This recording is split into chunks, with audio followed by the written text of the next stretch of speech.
El susurro en la niebla. Europa, año 1614.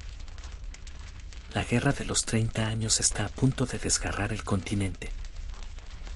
La reforma y la contrarreforma han dividido el alma del mundo conocido. En medio de este fragor político y religioso, en la tranquila ciudad de Kassel, en el corazón de Alemania, aparece un libro. Un libro sin autor, sin editor reconocido. Su título es enigmático: Fama Fraternitatis, o la fama de la fraternidad de la noble orden de la Rosa Cruz. Este texto no es un tratado teológico común. Es una proclama, un manifiesto, y su contenido es explosivo. Habla de un personaje legendario, Christian Rosenkreuz, un peregrino alemán que, siglos atrás, viajó a Damasco, a Egipto, a Fez, absorbiendo el conocimiento arcano de sabios árabes y maestros espirituales.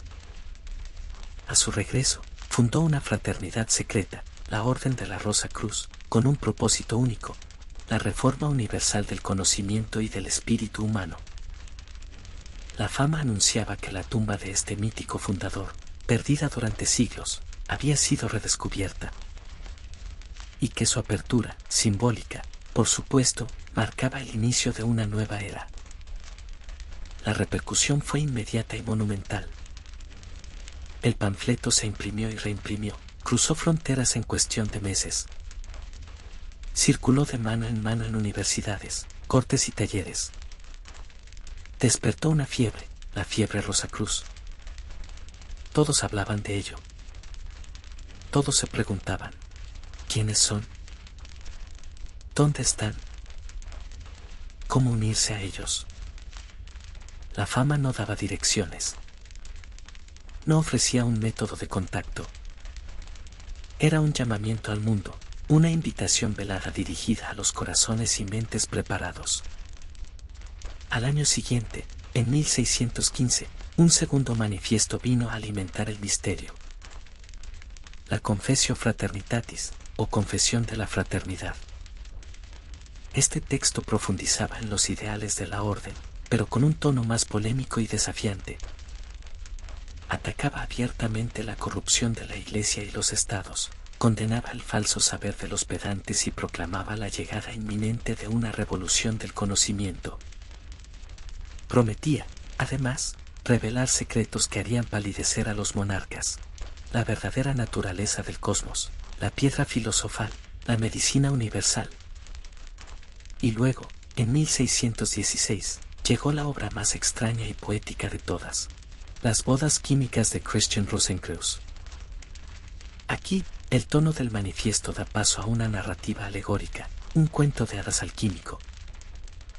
Christian Rosenkreuz es invitado, como un humilde peregrino, a un fastuoso castillo donde se celebrará una boda real. Pero esta es una boda entre principios opuestos: el rey y la reina, el sol y la luna, el azufre y el mercurio. La narración sigue un proceso alquímico de 7 días, plagado de pruebas, muertes simbólicas, resurrecciones y transmutaciones. Es un viaje iniciático en toda regla, una metáfora de la transformación espiritual del alma humana. Estos 3 textos, la fama, la confesio y las bodas químicas, constituyen los manifiestos rosacruces originales. Su impacto no puede subestimarse. Crearon un mito fundacional perfecto. Una fraternidad invisible, antigua, poseedora de un conocimiento perdido que prometía sanar las divisiones del mundo.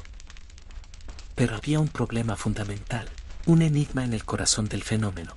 Nadie podía afirmar con certeza quién los había escrito, ni si la Orden de la Rosa Cruz existía realmente como una sociedad organizada. Esta es la primera gran clave del rosacrucismo. Nace como un fantasma literario, una idea puesta en circulación en el momento justo. No era una logia a la que se pudiera tocar la puerta. Era una corriente de pensamiento, una aspiración espiritual que tomaba forma de leyenda. Su poder residía precisamente en su invisibilidad. Cualquier erudito, cualquier alquimista, cualquier buscador espiritual podía sentirse parte de esa fraternidad invisible simplemente al compartir sus ideales. Podía, en la intimidad de su laboratorio o de su estudio, considerarse un Rosacruz. Y así, sin líderes visibles ni sede física, el mito se propagó como un virus benigno, infectando la imaginación de una Europa hambrienta de un nuevo paradigma, un puente entre la fe destrozada y la naciente razón científica. El crisol de dos mundos, ciencia y espiritualidad. Para entender la verdadera revolución que proponían los manifiestos rosacruces, debemos sumergirnos en el panorama intelectual de la Europa del siglo XVII. Es un momento de tensión creativa extraordinaria, un punto de inflexión en la historia de las ideas. Por un lado, la tradición hermética y alquímica, heredada del Renacimiento, seguía viva y potente. Esta tradición veía el universo como un todo vivo, interconectado, lleno de correspondencias secretas entre el cielo y la tierra, entre el macrocosmos y el microcosmos humano. El conocimiento no era solo externo, era una gnosis, una sabiduría interior que implicaba la transformación moral y espiritual del que buscaba. Por otro lado, asomaba con fuerza imparable la nueva filosofía mecánica, impulsada por figuras como Galileo y, poco después, Descartes. Un universo visto como una gran máquina, regido por leyes matemáticas precisas, observable, medible, desprovisto de alma o propósito intrínseco. Era el germen del método científico moderno. Los manifiestos rosacruces se sitúan justo en la frontera difusa entre estos dos mundos. No los rechazan, sino que intentan una síntesis audaz. Esta es su segunda gran clave: proponer una ciencia sagrada. Para los rosacruces, el estudio de la naturaleza no era un fin en sí mismo, ni un mero ejercicio técnico. Era un acto religioso, una vía para conocer la mente del Creador. La fama y la confesio hablan constantemente de revelar los secretos de la naturaleza. Pero estos secretos no son solo fórmulas químicas o leyes físicas. Son los misterios divinos impresos en la creación. El alquimista que busca la piedra filosofal para transmutar metales vulgares en oro, está, en realidad, buscando la transmutación de su propia alma de un estado de ignorancia y pecado a un estado de iluminación y perfección. La medicina universal que prometen no es solo un remedio para el cuerpo, es la panacea que cura la enfermedad espiritual de la humanidad. Los manifiestos atacan con igual vehemencia a los ciegos filósofos del mundo, esos escolásticos que discuten sin fin sobre textos antiguos sin observar la naturaleza, y a los charlatanes, los falsos alquimistas o sopladores obsesionados solo con el oro material. La verdadera ciencia, para los ideales rosacruces, requiere humildad, pureza de corazón y un profundo sentido ético.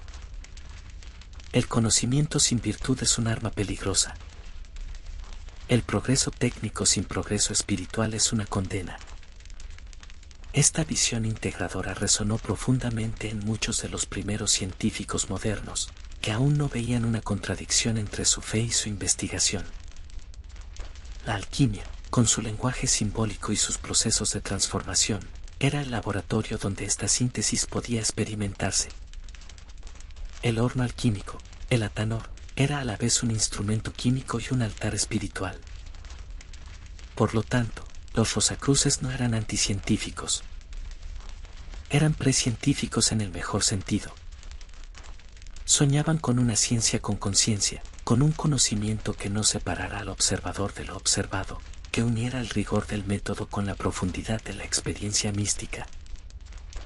Fracasaron en establecer este paradigma de forma duradera ante el avance arrollador del mecanicismo, pero su sueño quedó flotando en el subconsciente de la cultura occidental, reapareciendo una y otra vez en movimientos esotéricos posteriores.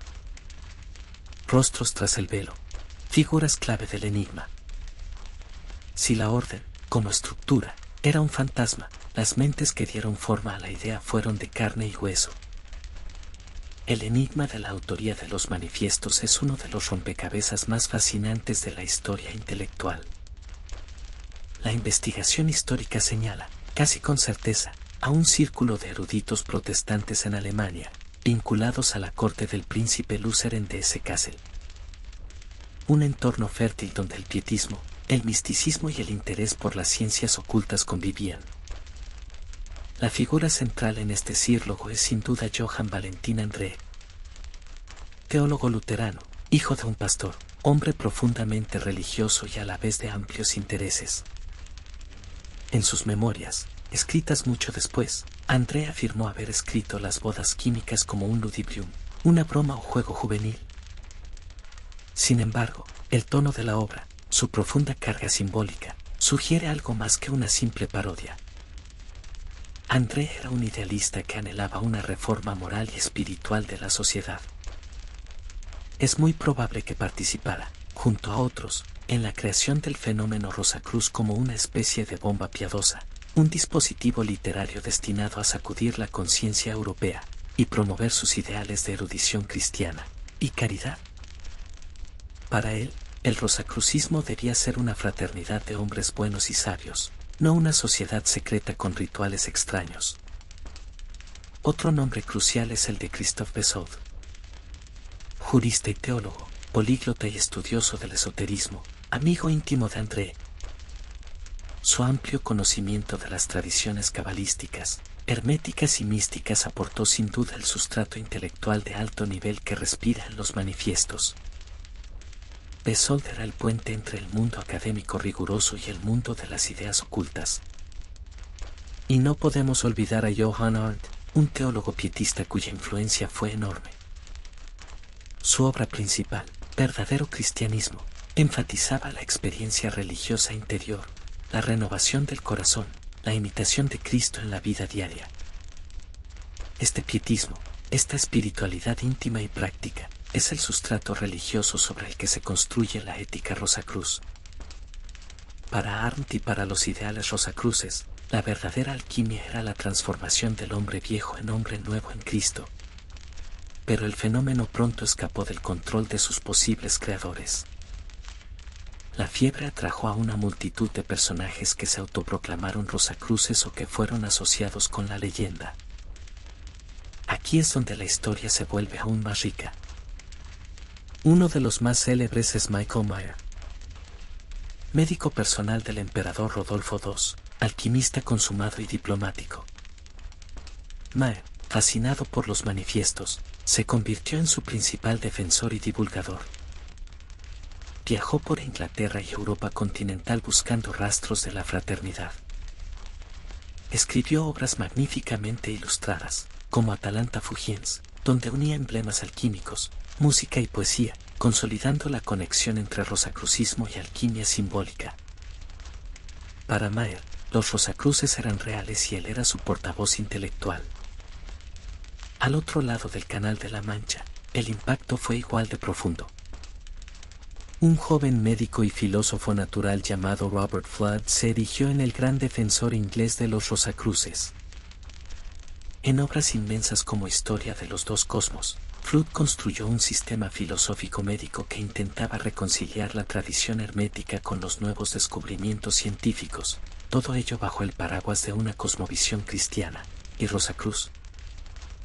Para Fludd, la fraternidad representaba la cumbre de la sabiduría antigua. Y luego está el caso más enigmático y controvertido, René Descartes. En 1619, el joven Descartes, en pleno proceso de forjar su nuevo método filosófico, se topó con los rumores rosacruces en Alemania.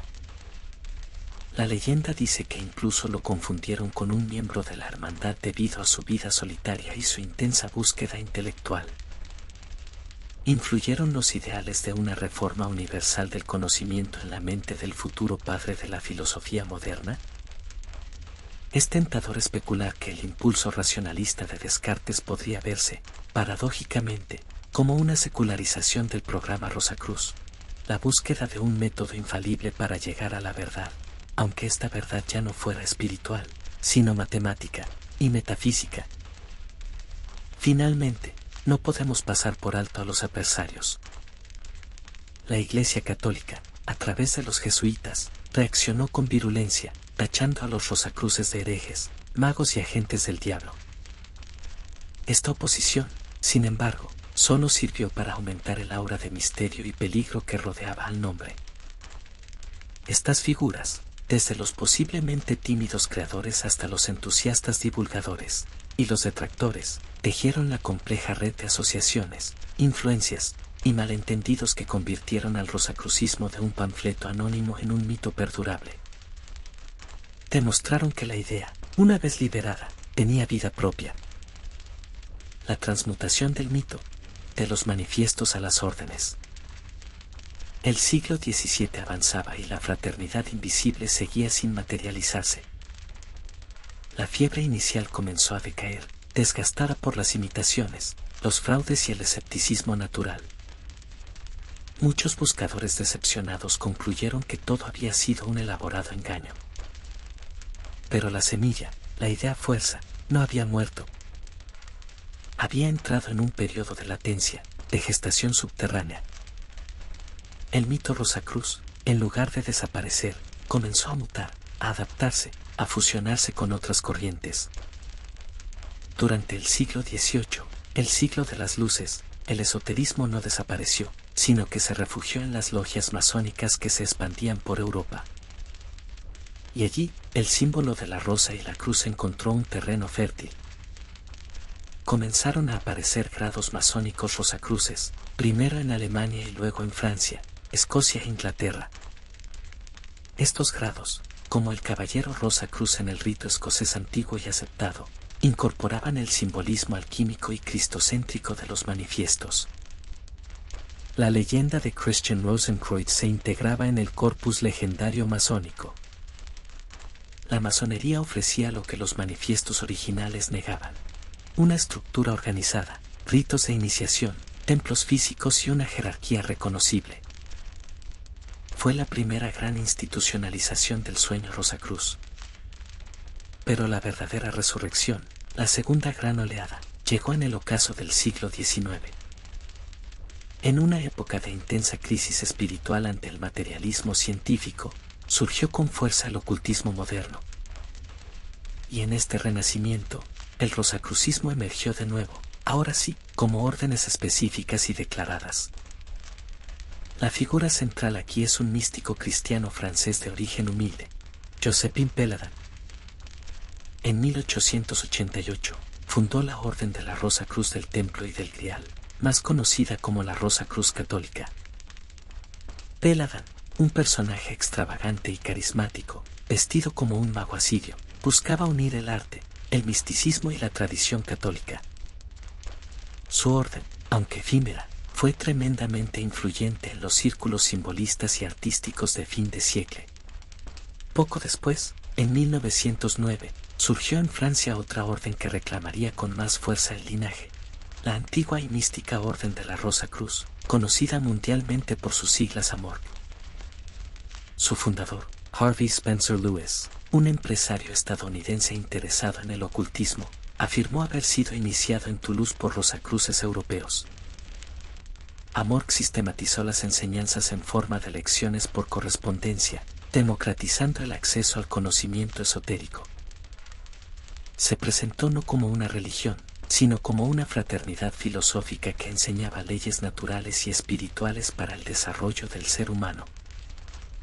Con un fuerte énfasis en la ciencia y la filosofía, y alejándose del cristianismo explícito de otras corrientes, Amorc se convirtió en la orden Rosacruz más numerosa y extendida del mundo en el siglo XX. En paralelo, en Inglaterra, surgieron otras escuelas como la Rosicrucian Fellowship, fundada por Max Heindel en 1909, con un enfoque más claramente cristiano esotérico, y basado en supuestas revelaciones astrales. O la Societas Rosicruciana en Anglia, una sociedad de estudios masónicos de alto grado. Este proceso de multiplicación y diversificación continúa hasta hoy. Existen decenas de grupos, grandes y pequeños, que llevan el nombre de Rosa Cruz. Algunos se centran en la meditación y la curación, otros en el hermetismo práctico, otros en el estudio académico de los textos históricos. Esta proliferación es, en sí misma, un testimonio del poder de la idea original. Demuestra que el anhelo que expresaron los manifiestos del siglo XVII, la búsqueda de un conocimiento transformador que una ciencia, espiritualidad y arte, sigue vivo. La alquimia del conocimiento prometida no produjo una piedra filosofal única, sino que se transmutó a sí misma en una miríada de caminos, cada uno ofreciendo su propia fórmula para la transformación interior. La fraternidad invisible, al hacerse visible en tantas formas, planteó una nueva pregunta. ¿Su esencia reside en una sucesión histórica secreta, o en la experiencia personal de búsqueda y síntesis que cada buscador emprende? Los Rosacruces modernos, de cualquier orden, dirían probablemente que es esto último, que la verdadera orden está compuesta por todos aquellos que, a lo largo del tiempo, han trabajado en la gran obra de su propia evolución consciente. El legado imperecedero, símbolos, arte y la búsqueda moderna. Más allá de las órdenes específicas, el legado Rosacruz ha impregnado profundamente la cultura occidental, convirtiéndose en un arquetipo, un conjunto de símbolos poderosos y una actitud ante la vida. El símbolo central, la rosa y la cruz, es en sí mismo un libro abierto de significado. La cruz, símbolo antiguo de la materia, de los 4 elementos, de los 4 puntos cardinales, del sufrimiento y la encarnación en el mundo. La rosa, símbolo del alma, de la belleza perfecta, del corazón que florece, del secreto que se revela en su plenitud. La rosa en el centro de la cruz representa el alma iluminada que florece a través de las pruebas de la existencia material. Es la unión de lo espiritual y lo terrenal, el principio femenino y el masculino, el amor y la sabiduría. Este emblema resume visualmente toda la aspiración de la síntesis Rosacruz. Este simbolismo fecundó el arte de manera extraordinaria.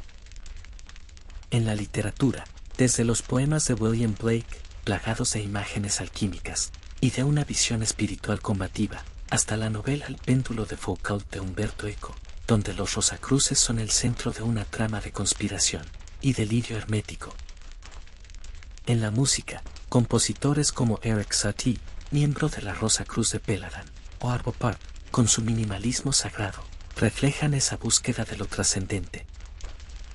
En la pintura, los prerrafaelitas con su misticismo medievalizante, o el propio Salvador Dalí con su simbología onírica y alusiva, beben de esta tradición. En el ámbito del pensamiento, el rosacrucismo es un eslabón fundamental en la cadena de la tradición esotérica occidental, que conecta el hermetismo renacentista con la teosofía de Helena Blavatsky, la psicología analítica de Carl Jung, y el moderno movimiento New Age. Jung, en particular, vio en la alquimia y en el simbolismo Rosacruz una expresión proyectada de los procesos de individuación del inconsciente colectivo. Para él, la búsqueda de la piedra filosofal era una metáfora perfecta de la búsqueda del sí mismo, la totalidad psíquica. ¿Y cuál es la relevancia de este legado en el siglo XXI, en nuestra era de inteligencia artificial, de crisis ecológica y de desencanto materialista? Quizás más que nunca. El proyecto Rosacruz, en su núcleo esencial, ofrece un antídoto contra la fragmentación. Frente a una ciencia que a menudo se siente deshumanizada y una espiritualidad que a veces rechaza la razón, la vieja idea de una ciencia sagrada resurge con nueva urgencia. La necesidad de un conocimiento que no destruya el planeta, de una tecnología al servicio de la vida, de una espiritualidad encarnada y práctica, es el eco moderno del manifiesto de 1614. La verdadera alquimia del conocimiento hoy podría ser la integración de la inteligencia racional con la inteligencia emocional, ecológica y espiritual. El laboratorio ya no es solo el atanor del alquimista, sino también la conciencia individual y colectiva. La piedra filosofal a transmutar podría ser nuestra relación con la tierra, con los demás, con nosotros mismos. Los Rosacruces, ya sea como mito histórico, como órdenes existentes o como arquetipo psicológico, nos recuerdan que el conocimiento es estéril si no nos transforma. Que todo avance externo debe ir acompañado de un progreso interno. Que el gran secreto, la verdadera medicina universal, no está fuera, en una fórmula química o en un dogma, sino en el corazón de aquel que busca con sinceridad, uniendo las manos en el trabajo y la mirada en las estrellas. La fraternidad invisible, al final, somos todos los que, en silencio, nos atrevemos a realizar esa obra.